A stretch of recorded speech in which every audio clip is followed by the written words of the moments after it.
बच्चे हैं रिपीट करने के लिए। हाँ, tell me what is rationalisation, raise your hand जिसको पता है रैशनलाइजेशन क्या है।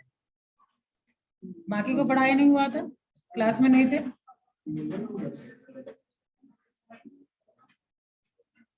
क्या करना है फोन में? हाँ तो ऊपर रखिए ना। तो हाँ, what is rationalisation? Just raise your hand, just want to see your faces कि कितने लोगों को कंफर्म है, कितने लोग ही। और पूछेंगे क्यों नहीं भाई, जब समझ में आया तो यू कैन एक्सप्रेस ऑल्सो। आप बताइए सबसे कॉर्नर। फोन सब लोग डेस्क पे रखेंगे, डेस्क के नीचे क्या कर रहे हैं, आई डोंट नो। हाँ तो सबका डेस्क पे ही होना चाहिए। हाँ बताइए आप, व्हाट इज रैशनलाइजेशन, कॉर्नर लो।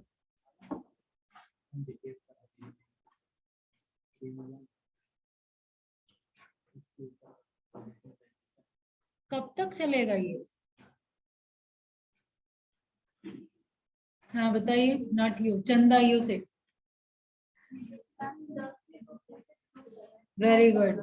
हाँ, इंडस्ट्री को ट्रांसफॉर्म करना। रैशनलाइजेशन इज रिफॉर्मिंग, ट्रांसफॉर्मिंग, ठीक है, रिहेबिलिटेटिंग ऑफ इंडस्ट्री। ठीक है, जर्मनी के बारे में बताया गया था। After first world war Germany की मतलब आर्थिक स्थिति, economic condition was not that good. ठीक है, उसी को बेहतर बनाने के लिए रैशनलाइजेशन इंट्रोड्यूस किया गया था। ठीक है, इसी को हम लोग रैशनलाइजेशन कहते हैं।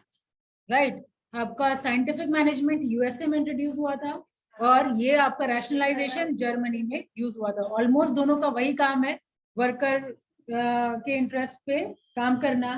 ठीक है, प्रोड्यूसर्स के प्रोस्पेरिटी को भी ध्यान में रखना। ठीक है, but despite those things there are few differences also. Understood? इसके अलावा और क्या डिस्कशन हुआ था?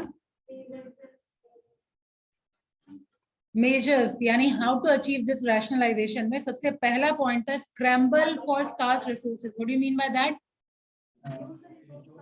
नॉट एवरीवन ऑब्वियसली, कोई एक। ऐसे भीड़ में तो सब लोग बोल लेंगे। Yes, last one, corner one, last bench, corner one, that side.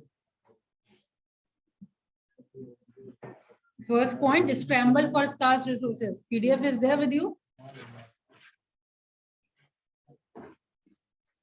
PDF है पास में? हाँ, नहीं है, बगल वाले के पास है। सबको ग्रुप पे शेयर किया हुआ है, आप ग्रुप में नहीं है क्या?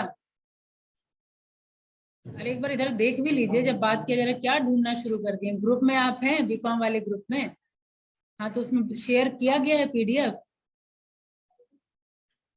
पता ही नहीं है आपको?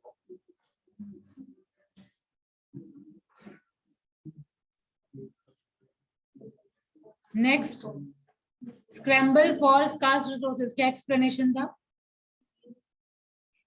होल्ड डाउन, आपको बताना है। I want you to answer. Last bench, this corner. Yes. No. Second last bench.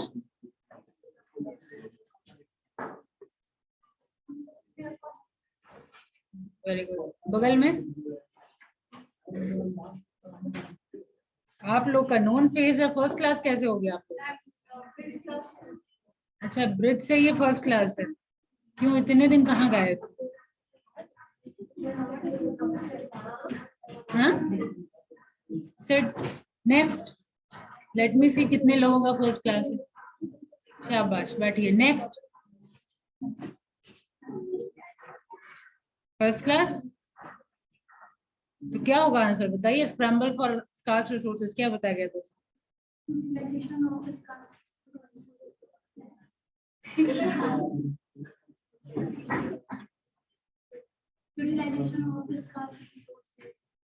That's it. और बगल वाले?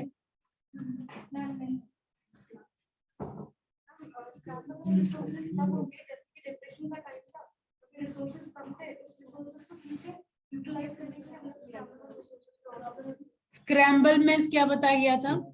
चीना झपटी। We know that resources are very much scarce, बहुत कमी है। स्कार्स मतलब कि बैठिए, रिसोर्सेज का बहुत स्कार्स है, कमी है। ठीक है, तो हम लोग क्या कहते हैं, मैक्सिमम पार्ट इधर जब बोला जाए, इधर ध्यान दीजिए, थर्ड लास्ट बेंच जब बोला जा रहा है इधर ध्यान दीजिए, तो स्कार्स रिसोर्स होने की वजह से क्या होता है कि हम लोग चाहते हैं, जो फर्म होती है वो चाहती है मैक्सिमम हम अपने पास ले लें, ठीक है। तो इस चीज को अवॉइड करता है रैशनलाइजेशन। कैसे?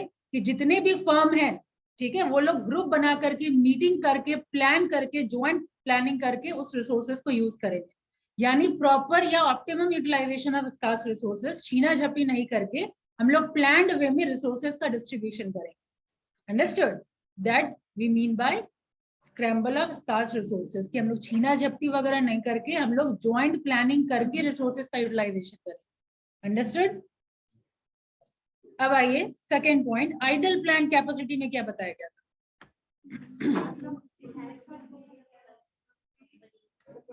Yes, not you. अब इधर से कोई बोलिए, इधर second one.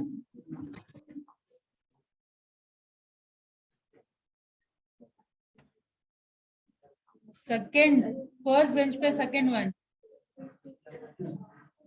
Idle plant capacity में क्या बताया गया था? बात नहीं, जैसे पूछा जा रहा है बस वही बताइए। ये वे देन द क्लास। और अब तो मेथड पता है आपको कि नेक्स्ट क्लास में हम लोग पहले क्लास का पहले रिकैप करते हैं, फिर आगे बढ़ते हैं। Then why don't you revise and come? Revise करके क्यों नहीं आते? आगे समझ में आएगा ऐसे क्या? अगर मैं एक तरफा बस पढ़ाती चली जाऊं, आगे बढ़ती चली जाऊं, क्या समझ में आएगा पीछे वाला सारा कुछ? तो रिवीजन करके क्यों नहीं आते? एक बार रीडिंग दे के ही आ जाया करिए। आप तो कोई क्लास में आंसर नहीं करते। रिकॉर्डिंग अवेलेबल था, यूट्यूब पे अपलोडेड है, पीडीएफ तो पहले से मिला हुआ है, पीडीएफ भी रीडिंग नहीं दी है एक बार भी। कौन बताएगा idle plant capacity? You Saloni, right? हाँ, बताइए।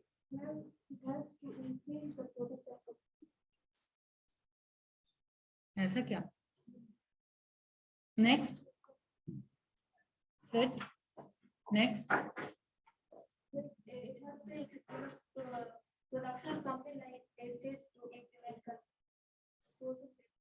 Next, yes.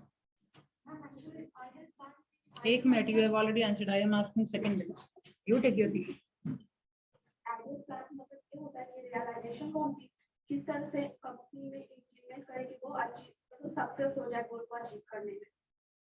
Little bit more clarification required. Yes Riya. Ma'am, जो कंपनी में प्लांट है तो आपका आइडिया रखा होगा, उसको यूज नहीं करें क्योंकि अभी डिप्रेशन का पीरियड है, तो डिमांड ऑब्वियसली कम चल रही है। तो एग्जैक्टली हम लोग की इकोनॉमिक सिस्टम में क्या होता है, डिप्रेशन, बूम, ठीक है, बूम में बहुत सुपर प्रोडक्शन चाहिए होगा, सुपर डिमांड हो जाता है, टेक योर सीट, ठीक है। तो उसमें प्रोडक्शन तो हाई होगा, लेकिन वो at the time of depression उसमें तो डिमांड कम हो जाएगा। तो आप मैक्सिमम प्रोडक्शन करके क्या करिएगा? Any how demand is not in the market, market में तो डिमांड है नहीं, तो मैक्सिमम प्रोड्यूस करके हम करेंगे क्या? तो उस केस में क्या होता है कि जो यूटिलाइजेशन है मशीन का प्रॉपर नहीं हो पाता है। यहाँ पे मेजर में 2 पॉइंट है, एक आइडल प्लांट कैपेसिटी, एक एब्सोलेट प्लांट। तो दोनों में कंफ्यूज मत होइएगा। एब्सोलेट मतलब क्या हुआ कि वो मशीन का काम ही नहीं है, वो वर्किंग कंडीशन में नहीं है, उसके जगह पे बहुत अच्छा टेक्नोलॉजी अब रिप्लेस कर चुका है, तो उस केस में उसको रिप्लेस कर देना है। अंडरस्टूड? और आइडल प्लांट कैपेसिटी का मतलब क्या है, प्लांट कंडीशन में है बट अभी उसका उतना प्रॉपर यूटिलाइजेशन नहीं हो पा रहा है, तो बेटर कि आप उसका यूटिलाइजेशन आप उसको हटा करके एक नॉर्मल, जैसे मान लीजिए बड़ा मशीन इंस्टॉल हम किए हुए अगर है, प्रॉपर यूज नहीं कर पा रहे, तो उसके जगह पे छोटा मशीन हम इंस्टॉल करेंगे, वो कम आपका खर्च करवाएगा। Understood? That we mean by idle plant capacity, मतलब अभी तो उसका डिमांड कम है, अभी उतना मशीन का रिक्वायरमेंट है नहीं, ठीक है, तो इसलिए आइडल, आइडल मतलब क्या, अभी कोई काम का नहीं, ठीक है। ये डिफरेंस है आपका point number second, absolute plant capacity. कौन सा पॉइंट नंबर फोर्थ देखिए, ऑब्सोलेट मशीनरी और आइडल प्लांट कैपेसिटी में ये डिफरेंस है, ठीक है। उसके बाद अननेसेसरी वेराइटी, ये कौन बताएगा? Unnecessary variety,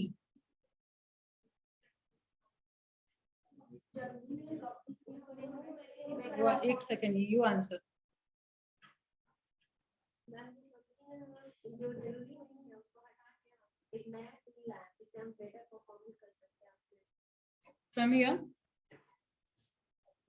second bench, you take your seat. Second bench, ये बढ़िया, हम आए नहीं थे, बोलिए।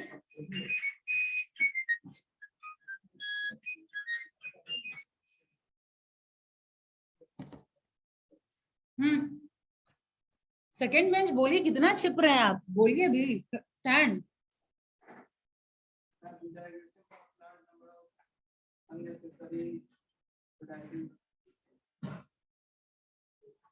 That's it. इधर से कोई?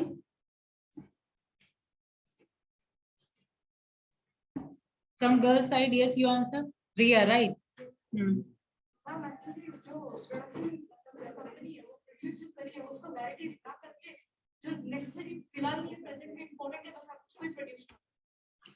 अननेसेसरी वैरायटी मतलब कि यहाँ पे हम अलग अलग वैरायटी प्रोड्यूस नहीं करके एक स्टैंडर्ड फिक्स कर लेंगे। गोल्ड हॉलमार्क बताया गया था, ठीक है। हम लोग ज्यादा वैरायटी नहीं प्रोड्यूस करके हम लोग बस एक स्टैंडर्ड फिक्स कर लेंगे और वही स्टैंडर्ड पे फिक्स रहेंगे, ज्यादा वैरायटी नहीं। जैसे मान लीजिए अगर सोप है तो सोप का rose flavour, lily flavour, jasmine flavour, वो सब नहीं ला करके एक नॉर्मल स्टैंडर्ड सोप का जो रोल होता है वो हम लोग करेंगे। अंडरस्टूड? अभी मार्केटिंग स्ट्रेटेजी क्या है कि एक ही चीज में हम इतना वेरिएंट ले आते हैं कि कई कई बार क्या होता है, एक वेरिएंट का कोई नामो निशान नहीं होता, डिमांड ही नहीं होता मार्केट में। तो रैशनलाइजेशन के अंदर क्या बोला जा रहा है कि हम लोग अननेसेसरी वैरायटी को इलाबोरेट नहीं करेंगे, एक सर्टेन स्टैंडर्ड रखेंगे, उस स्टैंडर्ड को पूरा करना है। अंडरस्टूड? यस और no? Take your seat. Next one is affiliate machinery, हो चुका है। And next one is feature of rationalization, भी हो गया था आई सपोज। फीचर्स में कॉम्बिनेशन में क्या बताया गया था? Third bench from girl side. What is combination?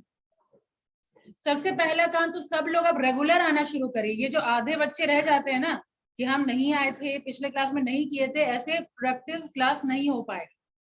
Understood? आप लोग का रेशियो बहुत ज्यादा होता है, आइए तो रेगुलर आइए ताकि एक फ्लो में क्लास हो पाए। And please answer yes. Third bench, बताइए कॉम्बिनेशन में क्या बताया गया था?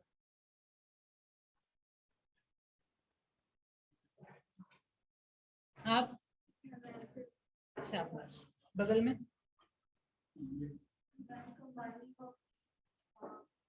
Very good. Combination of weaker section of the industry to the stronger one. ठीक है, टेक योर सीट। जो हमारी वीकर इंडस्ट्री कहने का मतलब जो अब प्रॉफिटेबल नहीं है, ठीक है, अब ग्रोथ का उसमें कोई गुंजाइश नहीं है, ठीक है, प्रॉफिट नहीं दे रही है, कंटिन्यूस वो लॉस में जा रही है, तो उसके लिए क्या है कि वहां पे अगर हम इन्वेस्ट करेंगे तो it will be of no use. Yes, इसीलिए उसको हम मर्ज कर देंगे स्ट्रॉन्गर कंपनी के साथ। समझ आई?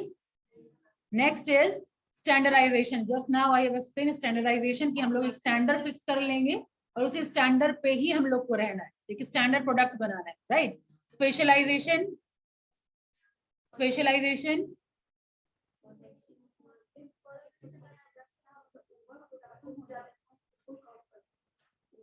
जैसे स्पेशलाइजेशन का बताया गया था ना कि कोई एक चीज में हम लोग इतना स्पेशलाइज हो गए, परफेक्शनिस्ट हो गए, दूसरी चीज में हम इन्वॉल्व नहीं है। जो एक चीज अगर आप बनाइए तो पूरे परफेक्शन के साथ बनाइए, दैट इज स्पेशलाइजेशन। यहाँ पे एग्जांपल भी दिया गया था क्लासरूम में। गोल्ड का तो वो स्टैंडर्ड है, हॉलमार्क। स्पेशलाइजेशन में नहीं बताया गया था कि जैसे फैकल्टी है जो स्पेशलाइज है पर्टिकुलर सब्जेक्ट में, वही आपको पढ़ा रहा है कि नहीं? फाइनल ईयर में सबका स्पेशलाइजेशन होता है। मास्टर्स अगर आप करेंगे तो सारे सब्जेक्ट का डिग्री आपको नहीं मिलता है।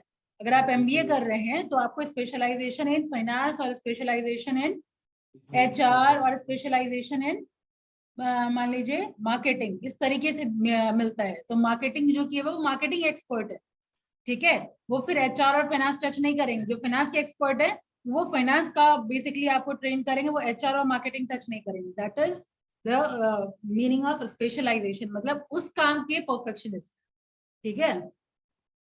Next is mechanization and simplification. तो हाँ, सिंप्लीफिकेशन ऑफ एनी वर्ड, ठीक है। ये mechanization and modernization and automation of industry of plant, इसमें क्या बताया गया था? जो भी आउटडेटेड सब है उन उसको रिप्लेस करके हम लोग को अपडेटेड मशीनरी या प्लांट इंस्टॉल करना है, ठीक है। साइंटिफिक मैनेजमेंट और इंडस्ट्री वाइड स्केल, ठीक है। इंडस्ट्री वाइड स्केल मतलब फर्म और इंडस्ट्री में डिफरेंस पता है? फर्स्ट क्लास में बताया गया था difference between firm and industry.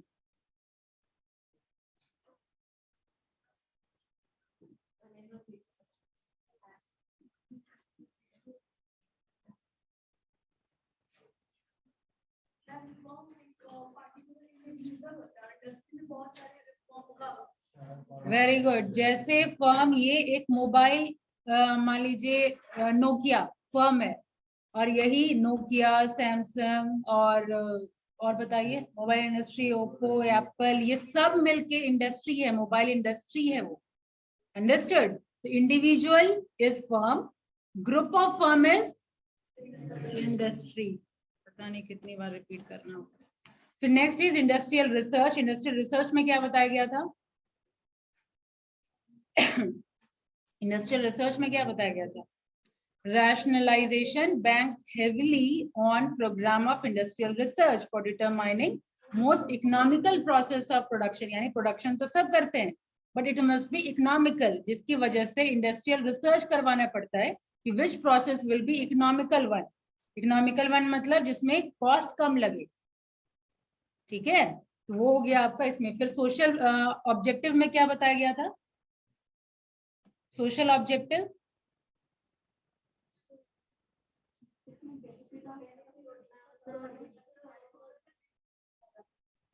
बिल्कुल सही। एम्प्लॉयर, एम्प्लॉई, आपके कस्टमर, ठीक है, सबके वेलफेयर की यहाँ पे बात हो रही है। देखिए, benefit of rationalization should be shared by producer, workers and consumers alike. The producer should be enabled to reduce cost and increase profit.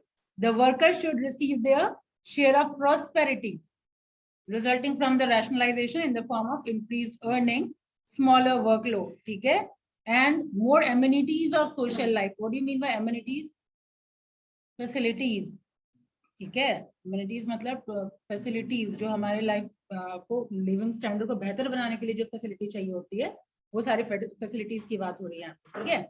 Now next topic is difference between rationalization and scientific management, ठीक है। अब rationalization समझ में आ गया, scientific management समझ में आ गया। Scientific management क्या है?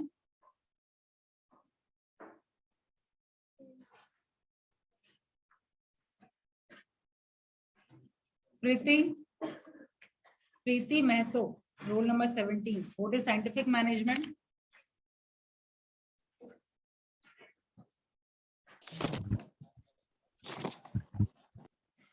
And I want everyone camera should be turned on.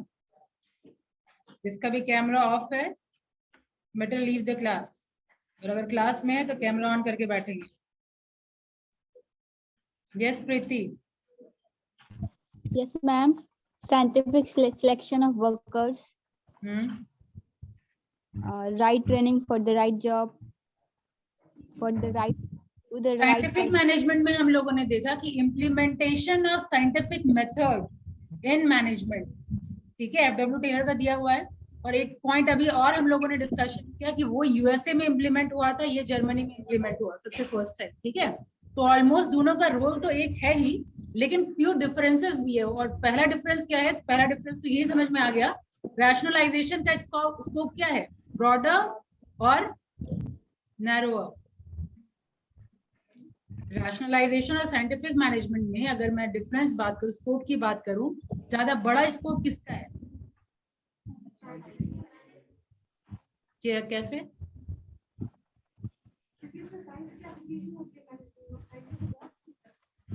सबसे पहले हम लोग ये देखें कि साइंटिफिक मैनेजमेंट एक पर्टिकुलर फर्म पे इंप्लीमेंट किया गया, यस, और रैशनलाइजेशन इंप्लीमेंट किस पे हुआ है? इंडस्ट्री पे। Which one is broader? So rationalization is the broader concept because it is talking or taking into consideration the whole industry. Rationalization पूरे इंडस्ट्री को कंसिडर कर रहा है, और साइंटिफिक मैनेजमेंट क्या कर रहा है? फर्म को कंसिडर कर रहा है, इसीलिए ज्यादा ब्रॉडर कॉन्सेप्ट आपका रैशनलाइजेशन है। तो first difference is rationalization has a much wider scope than scientific management, and I want Vijay Pratap read this first point, scope। थोड़ा आप लोग से एक्सरसाइज करवाया जाए। तब दिमाग खुलेगा। फर्स्ट पॉइंट रैशनलाइजेशन और साइंटिफिक मैनेजमेंट में डिफरेंस देखिए। First one is scope. Relation has a much wider scope than scientific management. Scientific management can be introduced by particular firm which a view to increase its efficiency. Relation, to the other hand, सबसे conquer पहले ये relation नहीं है, rationalisation है। rationalization, to the other hand, concur itself with the problem of concerns, concern itself with the problem of industry and not of particular individual units constituting in industry. The scientific management try to remove the cause of wastage and efficiency with a concord, while rationalization seek to eliminate waste thought out the industry. Rationalization cannot which class में थे Vijay Pratap? First class में अभी नहीं, bridge class में थे आप? मैं admission हुआ है? यस मैम थोड़ा आप अपने रीडिंग पे थोड़ा वर्कआउट करिए। कंसर्न है ये, यहाँ जहाँ पढ़ रहे थे आप, कंसर्न्स है, ठीक है, और ये रैशनलाइजेशन है। और क्या वही तो बोला मैं थ्रू आउट को कुछ और, थॉट आउट ये थ्रू आउट तो बोले थे मैं। ठीक है, अगर बोले थे तो वेल एंड गुड, लेकिन क्या बोले थे वो मुझे भी पता है। तो you need to work out on your reading skill. Daily थोड़ा कम से कम एक पेज थोड़ा रीड आउट कर लिया करिए, ठीक है। समझ आया स्कोप में क्या है? वहां पे हम लोग साइंटिफिक मैनेजमेंट में वेस्टेज एलिमिनेशन कहाँ, फर्म में, फर्म की बात करते हैं, और यहाँ पे रैशनलाइजेशन में वेस्टेज एलिमिनेशन इन इंडस्ट्री की बात करते हैं। तो वाइडर स्कोप किसका हो गया आपका? रैशनलाइजेशन का। तो आप लोग जो डिफरेंस लिखेंगे ऐसे नहीं लिखिए, कैसे लिखना है? टेबुलर फॉर्म में, ठीक है। पहले बेसिस ऑफ डिफरेंस लिखेंगे, नोट्स जो आप लोग बना रहे हैं उस नोट्स में टेबुलर फॉर्म में लिखेंगे। एक साइड स्कोप लिखेंगे और एक साइड आप scope in the sense basis of difference लिखेंगे, और एक साइड रैशनलाइजेशन, एक साइड साइंटिफिक मैनेजमेंट, ठीक है। तो बेसिस ऑफ डिफरेंस में पहला था स्कोप, फिर रैशनलाइजेशन में क्या लिखेंगे? ब्रॉडर या वाइडर स्कोप, और ये आपका नैरोअर स्कोप, ठीक है। फिर रीजन आपको पता होना चाहिए कैसे वाइडर है, कैसे नैरोअर है। तो वाइडर कैसे है? Because it tech industry into concern. And next day में देखूंगी सबके नोटबुक में ऐसे डिफरेंस लिखे हैं कि नहीं, ठीक है। और उधर साइंटिफिक मैनेजमेंट में क्या लिखेंगे? इट कंसिडर फर्म या it take firm into consideration, ठीक है। इसीलिए वो इसका नैरोअर कॉन्सेप्ट है। सेकंड यहाँ पे पॉइंट है, बेसिस ऑफ डिफरेंस में लिखेंगे मेजर्स। मेजर्स में इंडस्ट्रियल कॉम्बिनेशन की अगर मैं बात करूं, क्या साइंटिफिक मैनेजमेंट में क्या हम कोई मर्जर, एक्विजिशन, अमलगमेशन की बात हो रही थी क्या साइंटिफिक मैनेजमेंट में? लेकिन यहाँ पे आपका रैशनलाइजेशन में आपका मर्जर, एक्विजिशन, जो इनएफिशिएंट यूनिट है उसको हम मर्ज करते हैं एफिशिएंट यूनिट के साथ, ठीक है। तो ये डिस्कशन रैशनलाइजेशन में हुआ है। कॉम्बिनेशन का कोई प्रोविजन साइंटिफिक मैनेजमेंट में नहीं था। Understood everyone? ठीक है। Next one is avoidance of scramble of resources. Scramble of resources की बात करें तो किसमें था ये? रैशनलाइजेशन में। वहां पे तो फर्म चुकी है तो फर्म तो चाहेगी कि जितना हम रिसोर्सेज मेरे पास आ सकता है ले लिया जाए, यस। लेकिन ये रैशनलाइजेशन में ऐसा था कि वहां पे ही ज्वाइंट प्लानिंग का प्रोविजन था कि ज्वाइंट प्लानिंग करके हम लोग रिसोर्सेज डिस्ट्रीब्यूट करें फर्म्स के बीच में, यस और नो? एवरीवन? तो आंसर भी देने के लिए तैयार रहा करिए। Next one is removal of idle capacity. किसमें था? रैशनलाइजेशन में आइडल कैपेसिटी को रिमूव करने की बात हो रही थी, ठीक है। Standardization of variety, scientific management में कोई स्टैंडर्डाइजेशन की बात नहीं हुई है, लेकिन यहाँ पे वहां पे अननेसेसरी वैरायटीज वगैरह की बात हुई थी, है ना। लेकिन यहाँ पे हम लोग स्टैंडर्डाइजेशन की बात करते हैं, रैशनलाइजेशन, ठीक है। अब आ जाइए कवरेज। कवरेज अभी तुरंत डिस्कशन हुआ स्कोप में, है ना। कवरेज किसका है ज्यादा?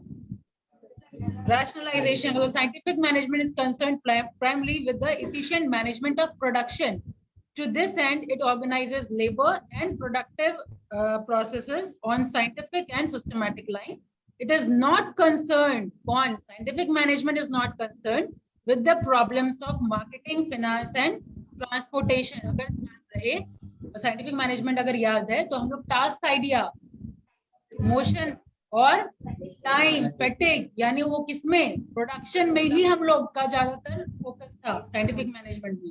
लेकिन यहाँ पे आपका marketing, finance, transport, everything is covered इसमें, रैशनलाइजेशन। ओके, मैकेनिज्म की बात करें तो rationalization does not have a fixed and predetermined mechanism, और साइंटिफिक मैनेजमेंट आपका फ्लेक्सिबल नहीं है, वो उसका जो नियम कानून जो भी मेथड है वो फिक्स्ड है ना। अगर मान लीजिए टाइम स्टडी से कैलकुलेट करके आए कितना टाइम लगना चाहिए, दैट इज फिक्स्ड। हम लोग कैलकुलेट करके देख चुके कि एक वर्कर का इतना टाइम लगता है, तो एक बार कैलकुलेट हो गया, एक बार साइंटिफिकली हम लोग निकाल चुके कैलकुलेट करके, तो बस वही फिक्स्ड है।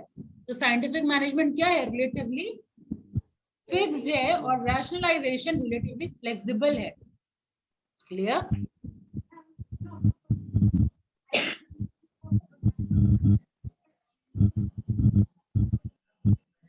साइंटिफिक मैनेजमेंट विश और विल के बेसिस पे नहीं ले सकता, साइंटिफिकली अप्लाई कर सकता है।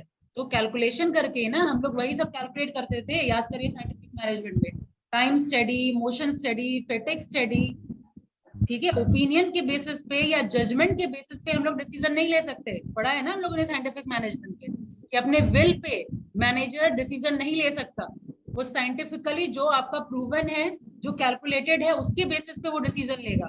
याद है, science not rule of thumb, याद है ना। तो बस वही चीज है, right.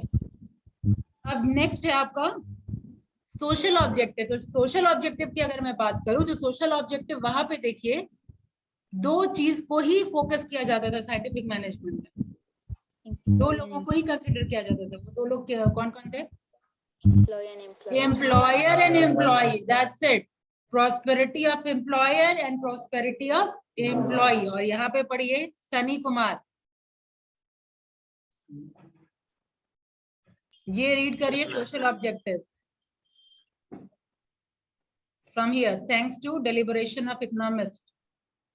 Rationalization has become definitely associated with certain social objectives, such as raising the remunerations of workers, reducing the prices of product for the benefit of consumers, improving the quality of product, and raising the standards of living of the members of the society. On the other hand, scientific management aims only at more efficient management of the existing form through the use of scientific method of research and experimentation. It is not specific. Sunny, mike खराब हो गया है, तो you need to change headphone. ठीक है, समझ आ गया क्या है रिटर्न में, कि यहाँ पे हम लोग क्या कंसीडर कर रहे हैं, प्रॉपर क्वालिटी प्रोड्यूस करने की बात कर रहे हैं, प्राइस को रिड्यूस करने की बात कर रहे हैं, कस्टमर के बेनिफिट की बात कर रहे हैं। लेकिन साइंटिफिक मैनेजमेंट में बेसिकली हम लोग का फोकस था सिर्फ एम्प्लॉय और एम्प्लॉयर पे। ठीक है, तो ये सारा डिफरेंसेस है, इसी तरह पॉइंट वाइज आप लोग लिखेंगे अपने नोट्स में। समझ आ गया कैसे कैसे, आप बताइए कैसे, क्यों नहीं आया आपको पता, ध्यान मैं आपसे क्यों पूछ रही हूँ, बाकी सबसे नहीं पूछी, सिर्फ आपसे पूछी, रीजन एग्जैक्टली कहाँ था ध्यान,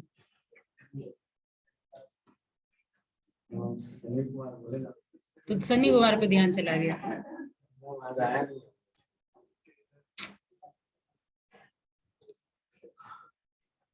क्या बताया गया, कैसे बताया गया, कैसे लिखना है,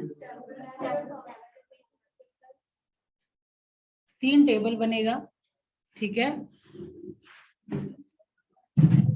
मार्कर क्या, अंडरस्टैंड, 3 ये टेबल बनेगा।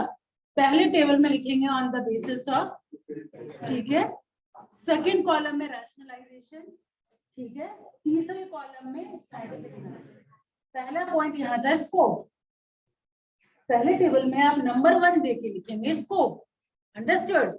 फिर रैशनलाइजेशन में क्या लिखेंगे, वाइडर या नैरोअर, हाँ क्या, कौन सा रैशनलाइजेशन की साइंटिफिक मैनेजमेंट वाइडर है, रैशनलाइजेशन वाइडर है, कंफर्म। चलो ठीक है, रैशनलाइजेशन इज वाइडर स्कोप और scientific management is narrow scope. इस तरीके से लिखेंगे। फिर नेक्स्ट कंसर्न आप बताएंगे, टेकिंग इंडस्ट्री इनटू कंसीडरेशन, वहां लिखेंगे साइंटिफिक मैनेजमेंट में टेकिंग फर्म इनटू कंसीडरेशन। ठीक है, उसके बाद बाकी जितना मेजर्स है उसी तरह पॉइंट वाइज आएगा। ठीक है, जितना पॉइंटर्स है। अब सनी कुमार पे ध्यान नहीं ले जाइएगा, क्लास में रखिएगा। ठीक है, चलिए take your seat. Next point is benefit of rationalization. ठीक है, ओरिजिन भी एक पॉइंट लिखा हुआ है, तो origin you already know. Last point यहाँ ओरिजिन, एक यूएसए और एक यहाँ जर्मनी।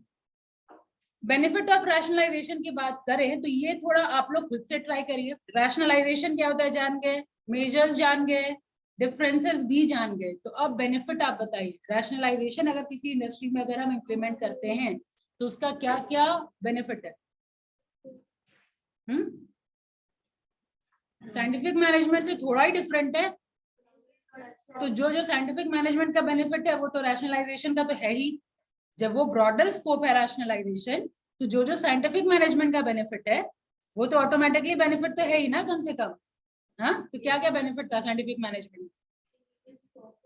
पहले तीन बेसिस पे देख रहे थे हम लोग साइंटिफिक मैनेजमेंट में। कौन कौन सा? ऑन द हाँ, पहले हम लोग point of view of producer, फिर point of view of labour, फिर सोसाइटी। ठीक है, तो सेम यहाँ भी होगा। तो सबसे पहले प्रोड्यूसर पॉइंट ऑफ व्यू में है, सबसे नंबर 1 इज इंक्रीज प्रॉफिट। वहां भी साइंटिफिक मैनेजमेंट अगर इंप्लीमेंट होता है तो प्रॉफिट इंक्रीज होता है। यहाँ पे रैशनलाइजेशन अगर इंप्लीमेंट होगा तो प्रॉफिट इंक्रीज होगा। किसका? प्रोड्यूसर का, मैन्युफैक्चरर का। Yes. Next one is economy in production. What do you mean bye economy in production? कोई भी चीज इकोनॉमिकल होने का मतलब क्या होता है? इकोनॉमिकल होने का मतलब थोड़ा सस्ता होना। ठीक है, प्रोडक्शन करना, एक ऐसी प्रोडक्शन करना, एक इकोनॉमिकल प्रोडक्शन करना, मतलब क्या हुआ कि हमारे पॉकेट से कॉस्ट कम लग रहा है। अंडरस्टूड? बताया गया था ना इंडस्ट्रियल रिसर्च में कि हम लोग रिसर्च करके देख रहे हैं कि कौन सा प्रोसेस इकोनॉमिकल होगा, यानी कौन सा मेथड सस्ता होगा। अंडरस्टूड? तो इकोनॉमी इन प्रोडक्शन कहने का मतलब ऐसा अरेंजमेंट जो कि थोड़ा इकोनॉमिकल हो, थोड़ा सस्ता हो। Clear? Next one is economic stability. ठीक है, रैशनलाइजेशन इंप्लीमेंट करके इकोनॉमिक स्टेबिलिटी हम लोग रिच कर सकते हैं। ठीक है, फिर इंडस्ट्रियल कोऑपरेशन। इंडस्ट्रियल कोऑपरेशन कहने का मतलब जब ज्वाइंट प्लानिंग हो रहा है, कोऑर्डिनेशन हो रहा है, कॉम्बिनेशन हो रहा है, तो ऑटोमेटिकली वो जो हम लोग compete करते थे, ठीक है, जो वीकर को compete करना पड़ रहा था स्ट्रॉन्गर से, वो सब तो अब नहीं हो रहा है। रैशनलाइजेशन इंप्लीमेंट होने के बाद क्या हुआ? मर्ज हो गया, मर्जर हो गया, अमलगमेशन हो गया, कंपटीशन ऑटोमेटिकली एलिमिनेट हो गया। तो अब इंडस्ट्री कोऑपरेशन इससे एग्जिस्ट होता है कि नहीं होता है? एग्जिस्टेंस हुआ इंडस्ट्रियल कोऑपरेशन का। तो ये हो गया आपका next benefit. Promotion of industrial research, economies of specialization and mechanization, ये सारा साइंटिफिक मैनेजमेंट का पॉइंट है, वो यहाँ भी इंप्लीमेंट हो। ठीक है, फिर अब वर्कर के व्यू पॉइंट से वहां पे क्या क्या था? और लिविंग स्टैंडर्ड। ठीक है, और इफिशियंसी। Very good. और बॉय साइड कुछ नहीं पता, बस गर्ल साइड ही आंसर आ रहा है, इधर कुछ नहीं पता, पूरा ब्लैंक है ऊपर। हर क्लास में बच्चे पार्टिसिपेट करते हैं and I want participation from your side also. जब पढ़ाई होता है तो जब कुछ पूछा जाए तो सब लोग बोलिए। ठीक है, तब लगता है कि कुछ दिमाग में जा रहा है। समझ आया? तो जब उधर से आंसर आ रहा है तो इधर से आंसर क्यों नहीं आ रहा? इनफैक्ट नोट्स आपके पास है, पीडीएफ आपके पास है, कम से कम एटलीस्ट एक बार रीडिंग दे करके आया करो, तो समझ में भी आएगा। और घर जाके एक बार रीडिंग देंगे तो वो ऑलरेडी दिमाग में छप जाएगा, फिर भूलेंगे नहीं। ठीक है, अभी तो ये फर्स्ट चैप्टर ही चल रहा है। ठीक है, एटलीस्ट जो सजेशन दिया जाता है उसको फॉलो करिए। तो नंबर 1 जो वहां पे था, रेम्यूनरेशन। रेम्यूनरेशन मतलब क्या? होल्ड डाउन, इधर से रेम्यूनरेशन मतलब कोई भी, रेम्यूनरेशन इधर से मतलब कोई भी, from boy side, what is remuneration?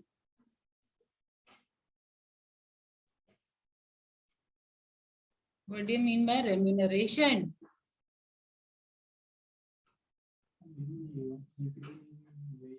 Wages, तो इतना डर क्यों रहे? Remuneration means what? The salary, wages, income जो वर्कर का होता है, तो खुल के बोलिए, ठीक है? तो हायर रेम्यूनरेशन यानी higher salary, higher wages worker को मिल रहा है। अब आपके पॉकेट में पैसा आ रहा है तो लिविंग स्टैंडर्ड बढ़ेगा, डेली काम कर रहे हैं, ट्रेनिंग मिल रहा है, एफिशिएंसी बढ़ेगा, ठीक है? तो सेम यहाँ पे देखिए, higher remuneration, enhance efficiency, greater security, ठीक है? यहाँ पे जॉब सिक्योरिटी की बात हो रही है, तो ज्यादा रेम्यूनरेशन, बेटर आपका एफिशिएंसी, और इसकी वजह से हमारा जो जॉब सिक्योरिटी है वो भी ग्रेटर होगा, ठीक है? अब लास्ट में है कंज्यूमर के व्यू पॉइंट से, कंज्यूमर का फायदा, ठीक है? ज्यादा प्रोडक्शन हो रहा है तो चीपर गुड्स मिल रहा है, ठीक है? क्वालिटी ऑफ द प्रोडक्ट की बात हो रही है, क्योंकि वहां हम स्टैंडर्डाइजेशन की बात कर रहे हैं, तो एक स्टैंडर्ड प्रोडक्ट मिल रहा है, यानी इंप्रूव्ड क्वालिटी वाला प्रोडक्ट मिल रहा है, तो कंज्यूमर के लिए भी फायदेमंद।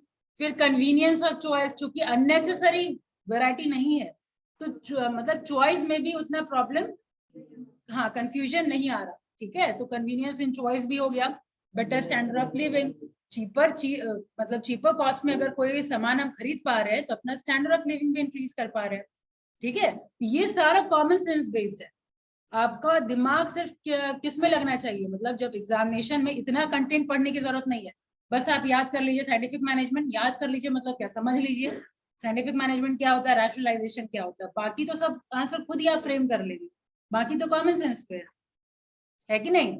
अब जैसे इतना कुछ इंप्लीमेंट होगा इंडस्ट्री में, तो ये फायदा कस्टमर का कैसे है, प्रोड्यूसर का कैसे है, ये सब अपने दिमाग से नहीं लिख सकते आप, पढ़ने की तो जरूरत ही नहीं है, बस आप लोग को डेफिनेशन पढ़ना है, कॉन्सेप्ट समझ गए, ये सब खुद ही आंसर लिख लेंगे, है कि नहीं?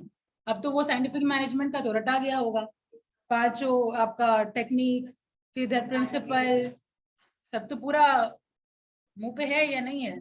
या ऐसे ही मुझे कॉन्फिडेंस आ रहा है कि आप लोग को पता है क्या है 5 साइंटिफिक मैनेजमेंट का? वेरी गुड, हाँ, very good, keep it up. चलिए ऐसे ही खुश हो गए, वेरी गुड, ऐसे ही आंसर चाहिए, ठीक है? तो इसको भी आप दोबारा रिपीट करेंगे, ये भी रैशनलाइजेशन भी कुछ ऐसा टफ नहीं है, सेम है, बस डेफिनेशन में डिफरेंस है, ठीक है? साइंटिफिक मैनेजमेंट में क्या हुआ, इतनी बार रिपीटेशन हुआ तो दिमाग में बैठ गया ना, रैशनलाइजेशन भी 3 बार तो रिपीट हो चुका, तो ये भी नेक्स्ट क्लास में तो आंसर मिलना चाहिए, 2 ही बार हुआ है, तीसरी बार हो जाएगा नेक्स्ट क्लास में, ठीक है? लेकिन एक्सपेक्टेशन है कि नेक्स्ट क्लास में आप लोग से आंसर मिल जाए, ठीक है? अब नेशनल पॉइंट ऑफ व्यू से अगर बात करें तो सेम वहां पे भी था कि आपका नेशनल इनकम बढ़ता है, साइंटिफिक मैनेजमेंट में भी था, यहाँ भी बढ़ रहा है, प्रॉपर एलोकेशन ऑफ रिसोर्स हो रहा है ये, लेकिन वहां नहीं था, एलोकेशन ऑफ रिसोर्स की बात वहां नहीं हुई थी, यहाँ पे हम लोग स्क्रैम्बल ऑफ स्कार्स रिसोर्सेज को अवॉइड करते हैं, तो यहाँ पे प्रॉपर एलोकेशन ऑफ रिसोर्स भी हुआ, बेटर एक्सपोर्ट पोटेंशियल हुआ, इससे क्या हुआ, नेशनल प्रॉस्पेरिटी भी इंक्रीज हुई, यस? तो ये सब था आपका रैशनलाइजेशन का बेनिफिट।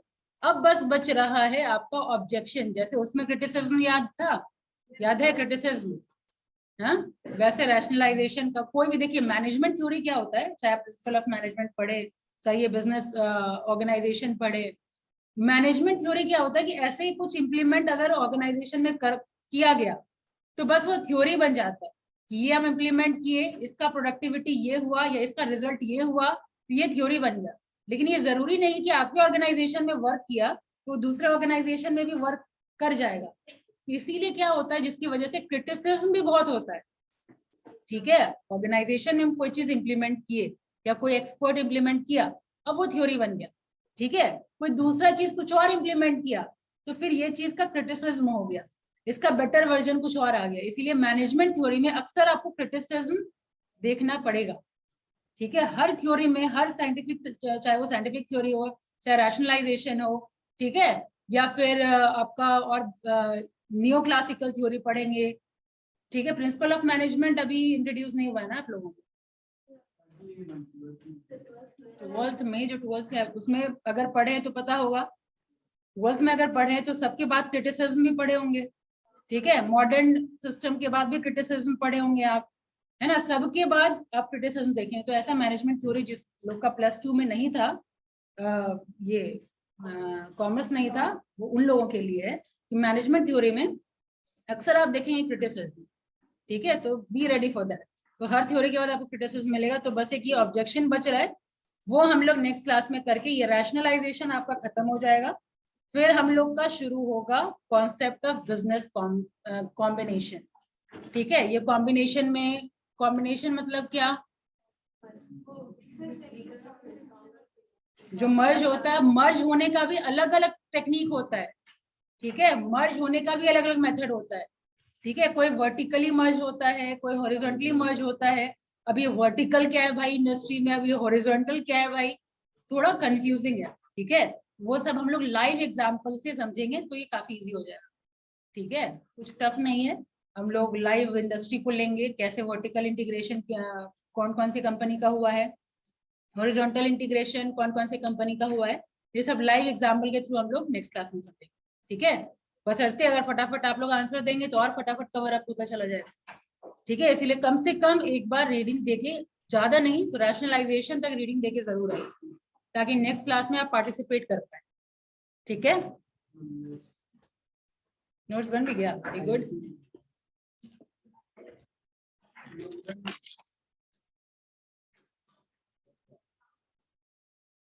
तीन स्कॉलर का लिखे नहीं है, मैं बोले थे ना गूगल करके कम से कम 3 स्कॉलर करिए। क्या बात कर रहे हैं आप, बस यही कमी है यहाँ पे। एक और पहले दिखाए थे, उनका भी ये प्रॉब्लम था, ये सब तो ठीक है। बस तो एक बुक, एक कॉपी बनाइए ना, ये आधा अलग मेहनत बढ़ा रहे हैं ना अपना।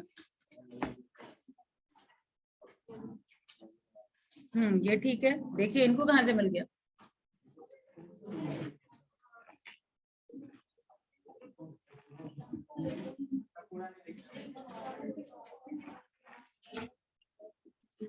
ये अच्छा है।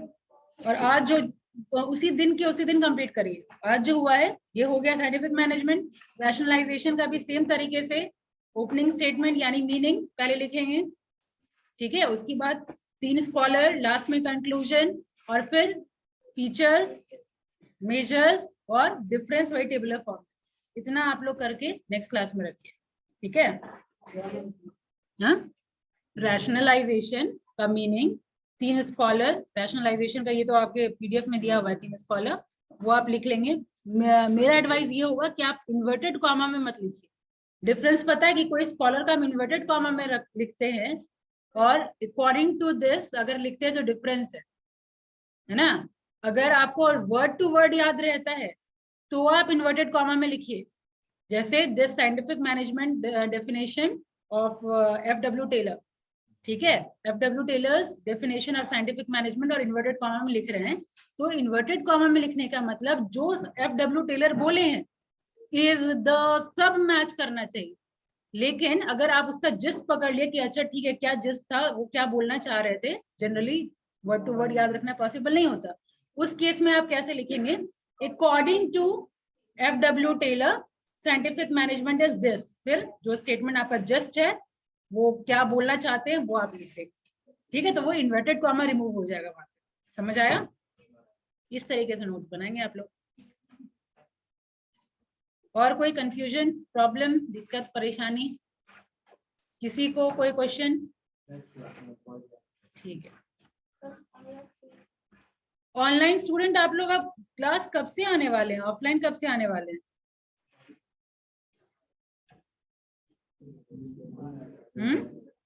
Alka Sinha and all? Ma'am मैं आई थी अभी, फीवर इसलिए नहीं